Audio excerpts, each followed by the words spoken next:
Mark Zuckerberg has a $10 billion plan to make it impossible for remote workers to hide from their bosses. And his $10 billion plan basically is for everybody to do their work and have their meetings inside the metaverse. Yay! Who could have seen that kind of innovation coming from the Zuck? I'm going to talk to Jon about it today on our Not So Critical update.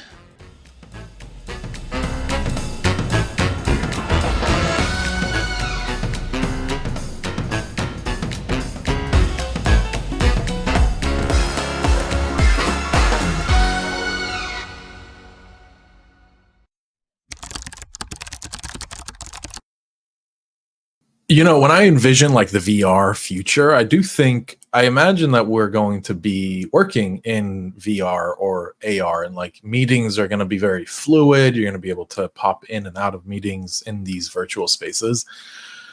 But like Mark is just he's just strangling this idea.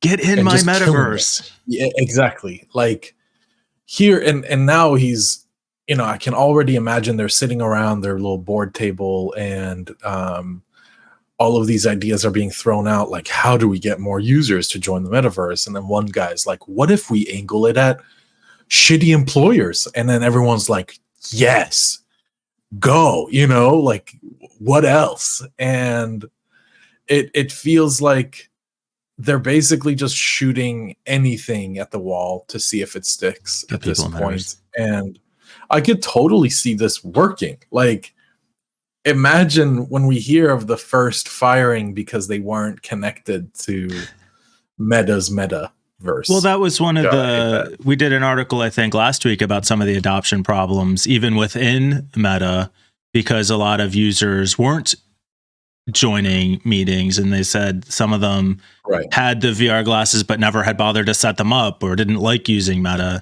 Or sorry, like using the meta, being in the metaverse. I think, like you said, the problem here isn't the idea of virtual meetings. I think a lot of people could be on board with that image of everybody sitting at a conference table with little holograms representing each person around the into different seats. I think if you could do something like that, it makes a ton of sense. But everything we've seen about the metaverse just looks so lame. Weird, clunky avatars. It looks. They do have legs now, though. For $15 billion, they do have legs. Thanks, Nike. For $15 billion, I was gonna imagine like the greatest video game ever, but like it's not only a video game. And like I do wonder. You know, I'm gonna do a little bit of live research here. Give me a second. While you're doing that, I'll just share one of the screenshots from the video associated with the article. If you can make it out. Nope, that doesn't help. Is this like weird? It's almost like Zoom, except with your avatars. So why not just have a meeting? Like, why not just Zoom somebody? Is it because you don't want to have your camera? I don't understand how this brings any value whatsoever. What were you looking at? I don't know if you've been hearing about, okay, well, what I wanted to know is how much it cost this one person who basically initially made VR chat, how much it cost them to make it, because it's already better than the metaverse. Yeah, you mentioned that I couldn't find a cost. So, but it would be a fun comparison to see how much worse Meta's is with so much money that, you know, what are you guys spending your money on?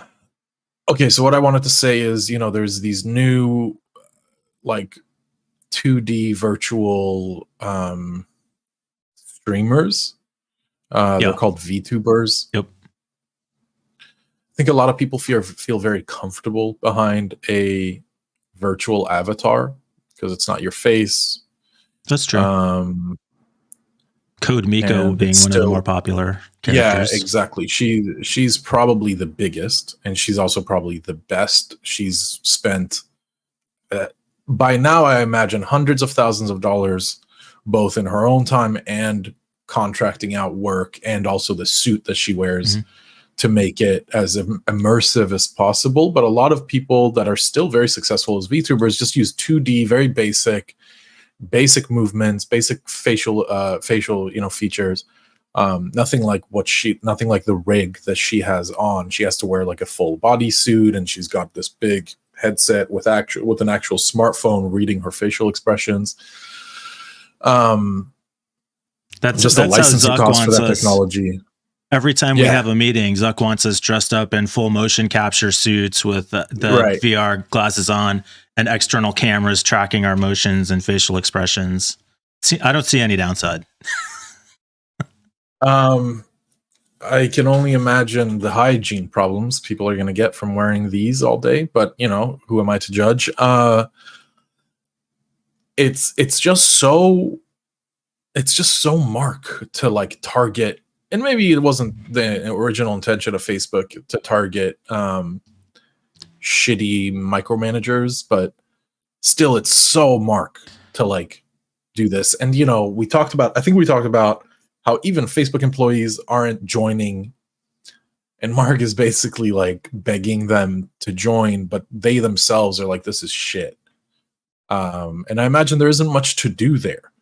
Who am I going to talk to? Another Facebook employee? Like, I can go do that by the water cooler kind of thing. Right. So, or ping pong table or whatever the fuck they have over there.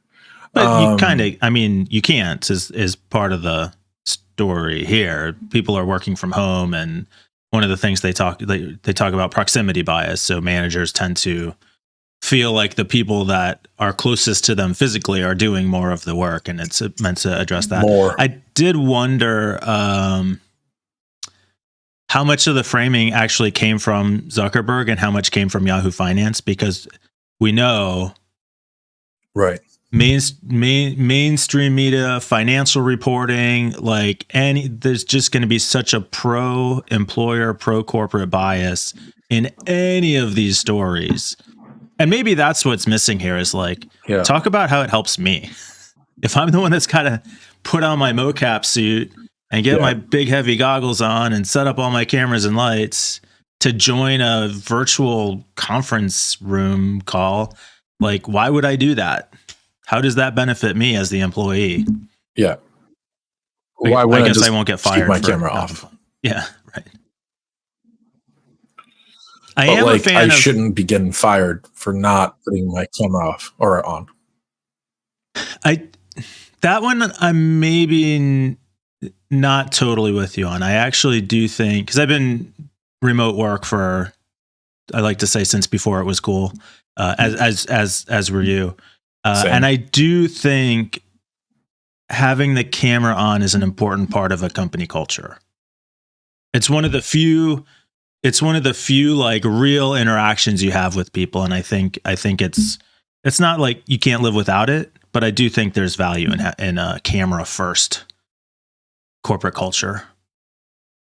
I think it's kind of like shoving what people are comfortable with down the throats of what people aren't comfortable with. Now, if I'm having a meeting with someone, this has happened in multiple jobs.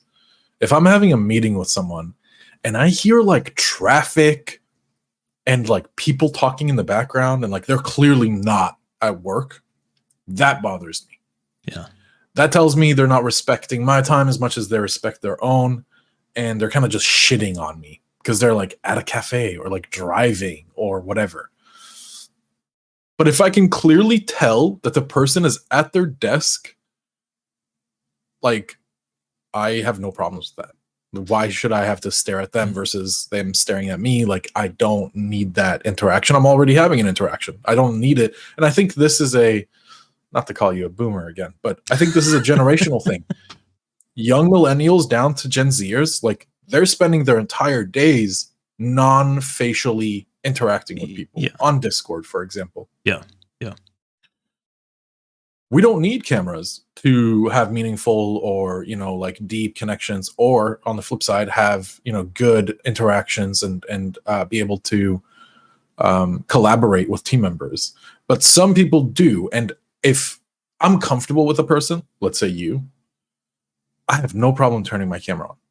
But if I don't like you and I have to have a meeting with you, I'm not going to turn my camera on. Even if your camera's on, I'm keeping my camera off. Well, I don't want to even, I don't need that. Of course, these are all not even, it's that I don't want you to see me even. Yeah. I don't want to give you that. But you wouldn't have that. It's not even about passive aggression.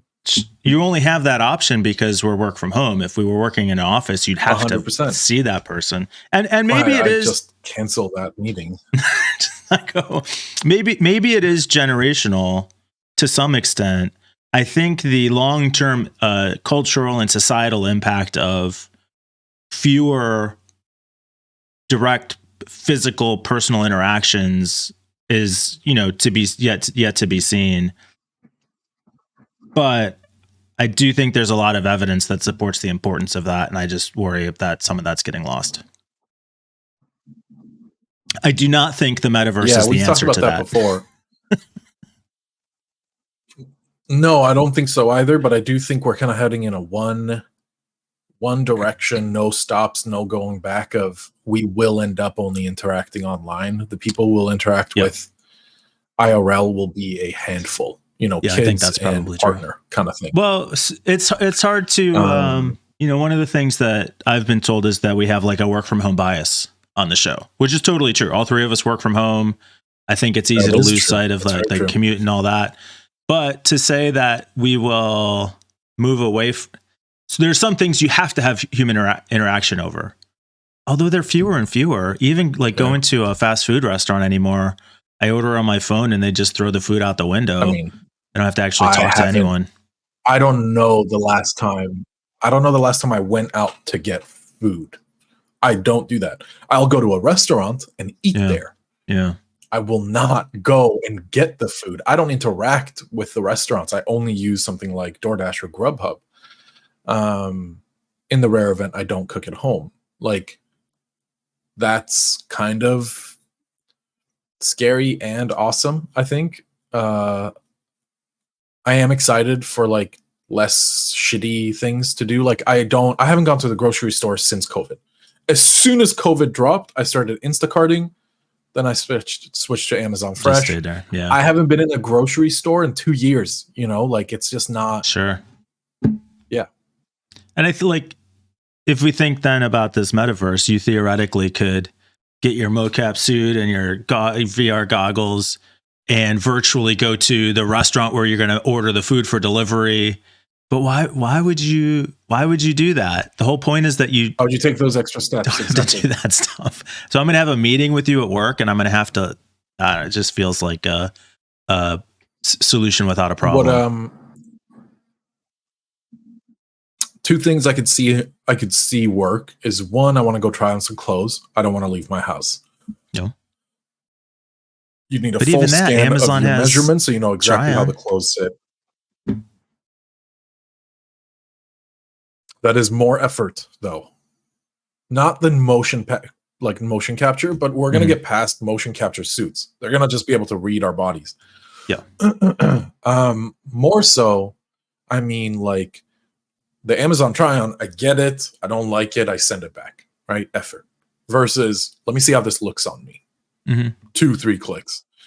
And virtual, what was it? What was the so you were saying you won't go out to buy clothes. You'll just do the virtual try on. Got it. Yeah. Or like a virtual date, right? Like that sounds kind of awesome in a way. Like instead of Tinder, right? You add Tinder VR, and when two people swipe right, they can schedule a time. Then there they are sitting at a restaurant in Paris on the Eiffel Tower or something. Like, I think this could be really cool for cool experiences beyond just go to the park or something. Now, I know that you're very hesitant when it comes to losing the human touch. We've talked about that before. Like, could a Eiffel Tower on the top of there is a restaurant up there. So on the top of an Eiffel Tower, virtual reality, could that replace just your basic coffee shop date? Is it better or worse? Those are some things to consider. And I can't say, it's just opinions, right? So I'd probably say that. Definitely have concerns about things like VR dating, but I don't know, whatever. It's coming one way or another, so I guess we'll just have to wait and I see. can imagine what a happens. lot of. I actually think a lot of women would prefer it for their safety. There is, a track record to be had with shitty dates. Like, Yeah. a lot of guys suck, and if they're going to meet a guy, then this would be an alternative that's a lot safer. And then also, if they don't like it, they can just instant disconnect. They could just leave. There's no awkward, like, I'm gonna go now. Yeah, I think that's always been an issue. I almost wonder if that's worse because of online dating. The catfishing is going to be out of control if we're talking about VR dates, right? It's going to be 100%. a bunch of dudes that look like me trying to be hot on some avatar. Don't put yourself down. You look great. I think I've said this before. You both disagreed with me strongly. There will have to be some sort of ID verification for this stuff. Like, I don't disagree. Because you're right. Like, scams are going to run rampant. Yeah. Oh, maybe it was just Peter. I just don't know how to do it effectively and securely. Like, I don't know. We'll have to see. That's for. And then privacy is sacrificed. Also true. But, to the original story, if you're doing this for work meetings, you're not worried about privacy. It's just, I don't know. Maybe you are worried about privacy if you don't want people to see the inside of your house or how you look on camera. Right. But then, I don't know. It's stretching the bounds of the employer-employee relationship in my mind at that point. But like you said, one way or another, it's coming. We'll figure out what that means as we go.